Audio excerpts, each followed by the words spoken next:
unwavering confidence. And God is our antidote, and the antidote to handle all fear and all confusion that comes. David here is, and the Lord sends us the example through David because of the fact that I believe that David has something to say within this psalm that is pertinent to where we are.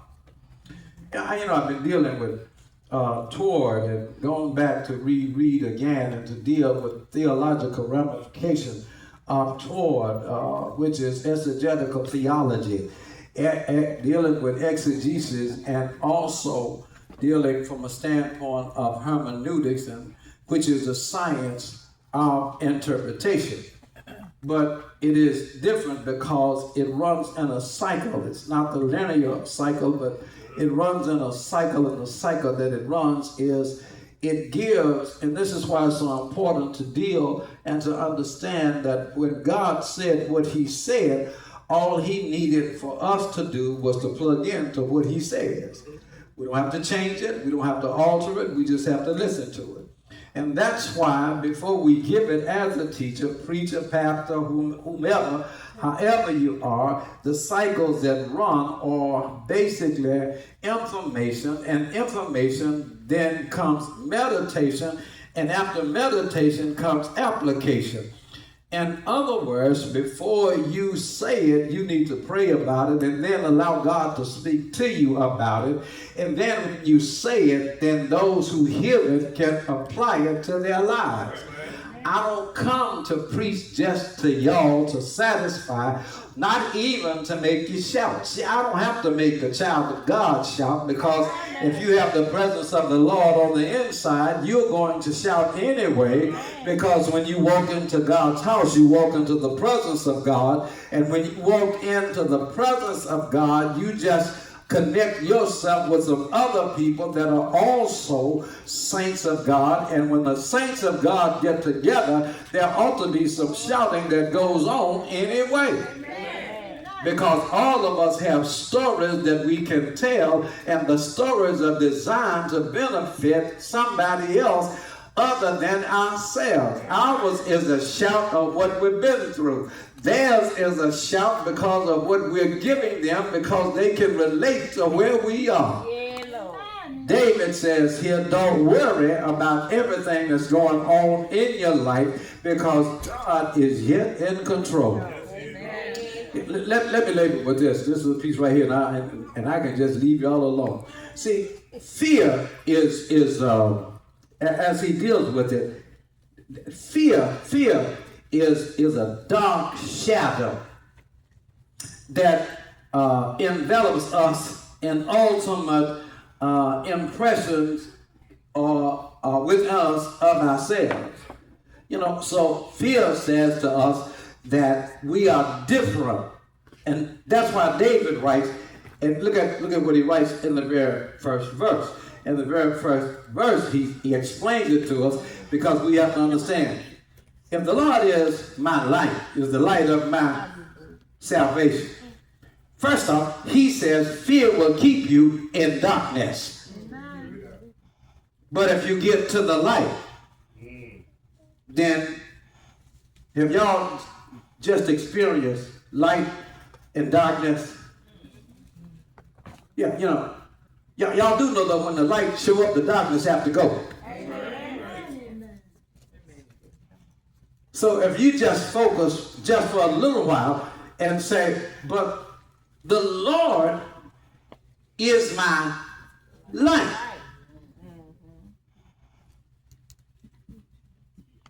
Y'all ain't got it yet. See, that was a moment for you to realize that sometimes you've been worried about the wrong stuff. You've been tied into the wrong folk. It's not about the people, it's about the Lord. It's not about the circumstances and where you are, what you're going through. It's about what God is able to bring you through. And David could deal with that because of the fact of what he was. Y'all do know that David was 16 when he was ordained. And the last verse, that's why I told y'all all y'all got to do is wait on the Lord and stand still. See, the real problem or the real essence of life is that it's hard for us to wait because we want everything right now. We're an instant society.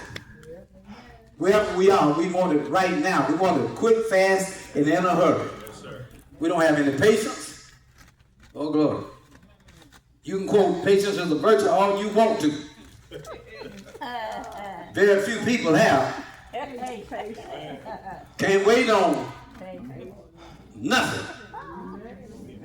Right now. Right now. Let me just pause long enough to make this point, then I can just move on. You know, because y'all looking at me real strange, and I just want to piggyback off of y'all.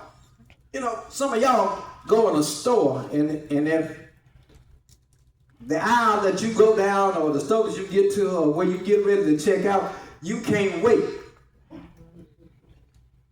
There'll not be somebody in front of you that have a problem. Or gotta go get a price check, didn't you know? You been at the bank and now the computers are messed up and it seems to take a long time. Man, does it take this long? What are they doing? I mean, it's just putting money in the bank. How long do they?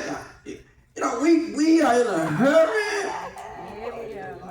Oh God, blessed be the God.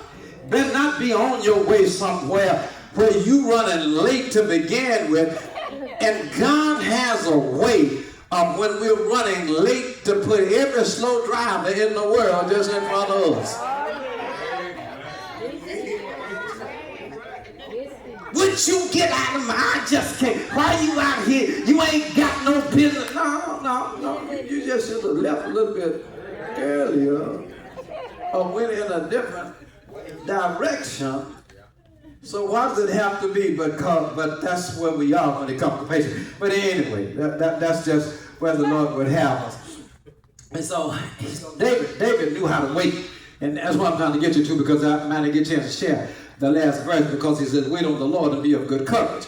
And what we got to do is we got to look at our world and understand that a whole bunch of stuff is going on, but that's all right, because God is the same God that was in creation. He's the same God that's controlling stuff right now.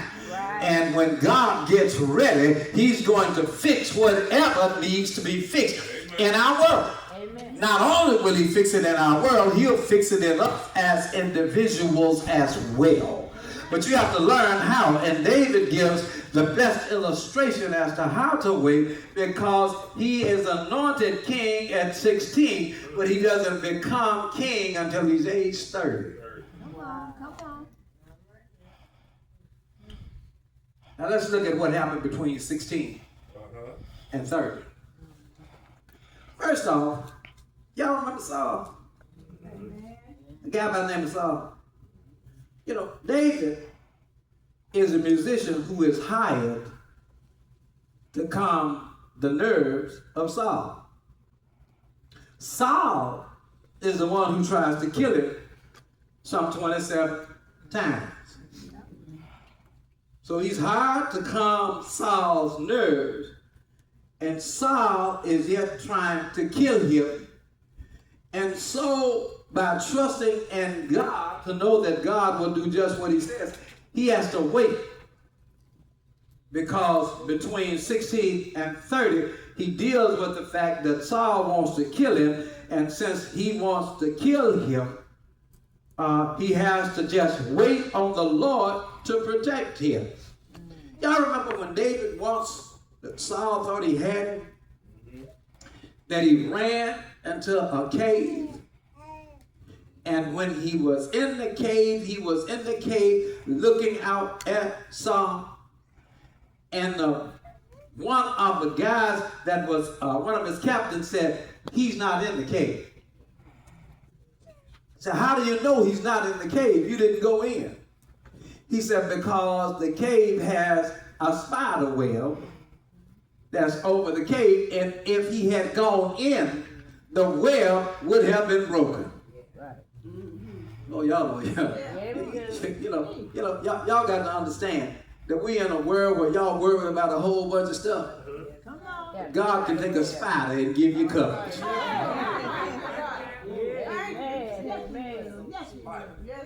My. We serve an awesome God. Yeah, glory be to God.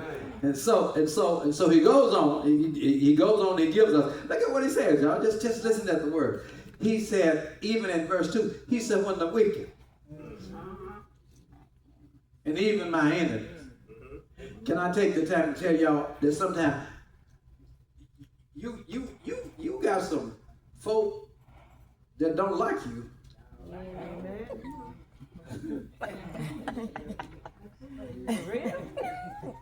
Right around you. Under the table.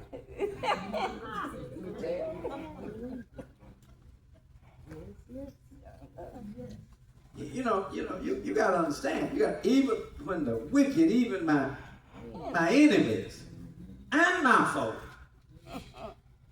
came on me to eat up my flesh. Look what the word said.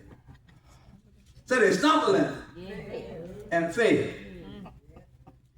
So he's saying, I'm a God that will make your enemies your footstool. So why are you worried about it? Now, when you come out of the darkness into the light, those are things that you don't worry about. Amen. But the enemy will try to tie you into stuff because, see, the way the enemy wants to mess you up is to keep you worried, to keep you guessing, to keep you dealing with uncertainty. That's what fear is. Fear of the unknown. Fear is a way of sometimes you get fear and rejection. But you got to flip the script. Because every time that you're rejected, don't get tore up and messed all up on the inside. Maybe the rejection was God telling you that you didn't need that no how.